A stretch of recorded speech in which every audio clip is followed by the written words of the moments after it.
Welcome, citizen. I am your host, Venerati, and today I'm going to be bringing you some Nordic action. We're going to see SharkgSjow going up against Wibang. Now, SharkgSjow, as most of you are familiar with this gentleman right here, is a very, very strong Swedish player. He is currently number 4 in the Gosu Gamer ranking. He is only being bested right now by Maro, Sake, and Nama, all of which, of course, are great players. Now here we are going to be having him going up against Wibang. Wibang is a little bit less known, I'm sure. A lot of you don't actually know this gentleman. However, he is a pretty strong player. He's from Finland, and right now he's number 1420. A little bit of a difference there, but he is a skillful player nonetheless, and he is a Zerg player overall, so he's not randoming into this. He has actually won some stuff early in beta, so not a bad guy. I'm sure he would absolutely pound me into the dirt. Either way, focusing on the game we've got going on right here, we are on Metalopolis, and we've got some pretty, we've got some options here. As most of you know, most of you know, this map offers a lot for you to do, especially dependent upon spawning. Right now, we've got them crossing right here, this gap that we have, and this creates kind of a dynamic for this base. If you can hold this base, you're swinging big. I mean, you are some hot stuff, because that gives you basically a forward base of operations, able to reinforce, able to run into the natural, meanwhile hopefully trying to protect your own natural, even though the base can be circumvented by going through both channels right here. And the positioning in this map very much dictates the length of the game. Now, that doesn't necessarily mean that if you spawn here and here or here, that the game is going to be short. But if you've watched a bunch of games on this map, you've noticed the farther apart you are, the longer the games generally tend to be. Of course, that's just an overgeneralization. But going back here, we do have SharkgSjow. Let's call him Show. We do have SharkgSjow bringing on the orbital command. We have the scouting drone of Wibang slipping into the base. It looks like he is going to be occupying the extractor, denying any sort of early 111 Banshee push or some early really gas-heavy builds that you can see coming from the Terran players.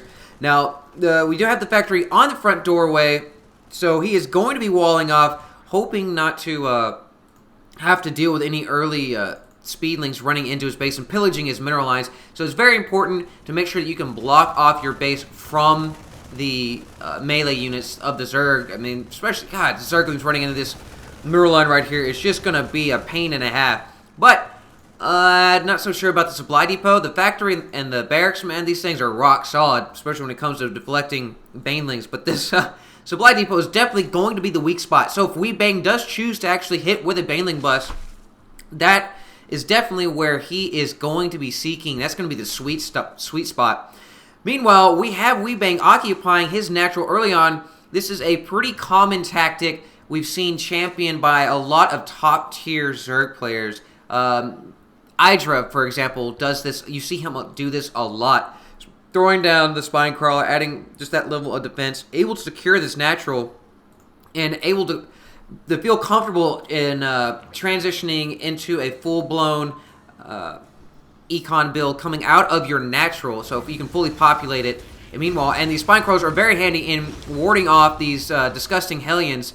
Well, disgusting when it comes to being wicked sick at being a pain in the rear when it comes to the mineral lines. As if you can get two Hellions back here, especially if they have the pre-igniter, they can one-shot the drones, as these drones are considered light units, and those Hellions do so much damage right now. They only do 14 damage, but with the pre-igniter, it will double that. So these spine crawlers are going to do a good job of deterring it. Meanwhile, we see Wibang making his queen hold position, making sure that he can't just scoot on through here, try to Mario Andretti his way up into this mineral line right here, because it would really hurt him in the long run, economy-wise. And we do have the Hellions moving out here. We do have 3 Hellions. So these Hellions are going to be able to do a lot of damage if they do get close enough. Of course, that spine crawler tapping that Hellion driver on the shoulder and persuading him otherwise, not allowing to get him there. We do have metabolic boost coming on for Wibang. As well, we do see the tech lab on the factory. However, not seeing any sort of tech coming out of it. However, we do see the stim pack coming forward SharkgSjow, and we do have the second rat coming on in the background. So SharkgSjow looks like he's going to be occupying his natural and will be shifting into a slightly heavier rack build, as we do see a lot of Hellions continuing to be produced here. None actually at this moment, but we are going to see, it looks like, more Hellions in the mix, as we do have these units occupying the bunkers here. Will be solidifying the defense of the natural. Is going to be really key that he can hold on to this natural, because if he does not start to expand, Wibang is going to be able to run away from with this game in the macro.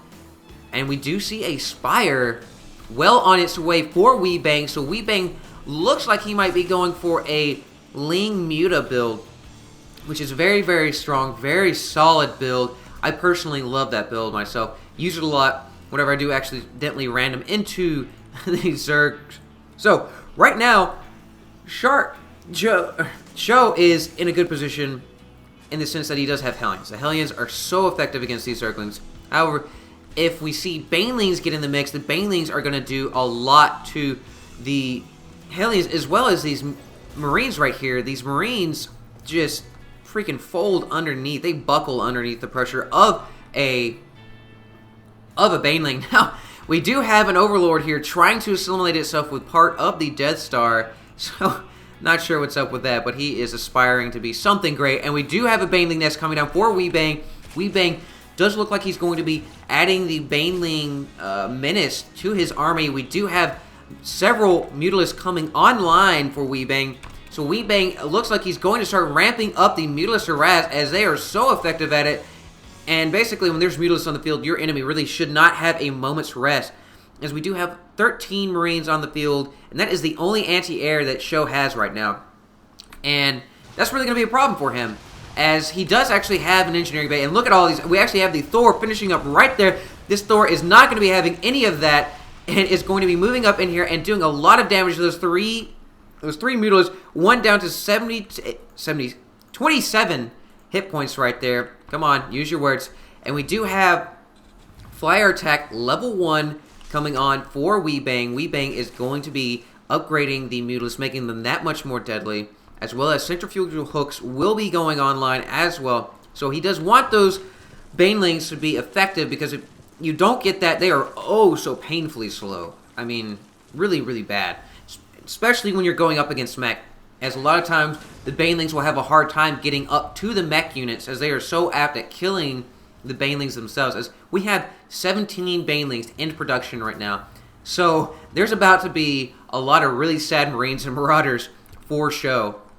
Now SharkgSjow is beefing up his Marines with that Combat Shield. Combat Shield will be adding 10 life. We'll be bolstering the Marines a little bit, but when it comes to the Banelings are just going to lap at that shield and melt all of them to the ground. Meanwhile, we do have this Thor hanging out. The Norse gods will be protecting these mineral lines, as we do have one missile turret up here, and we have another missile turret over here. Well, a single missile turret is not really going to be doing that much against a cluster of Mutalisks. However, it is deterrent for the harass, as you really don't want to get caught up. The whole point of the Mutalist harass is to be able to do damage without actually sustaining damage yourself, creating a really cost-effective way to keep your enemy backpedaling. Meanwhile, you're able to macro, you're able to upgrade, and basically just kick a lot of ass. So right now, we have the Flyer level 1 being finished up there, so those Mutalisks will be that much more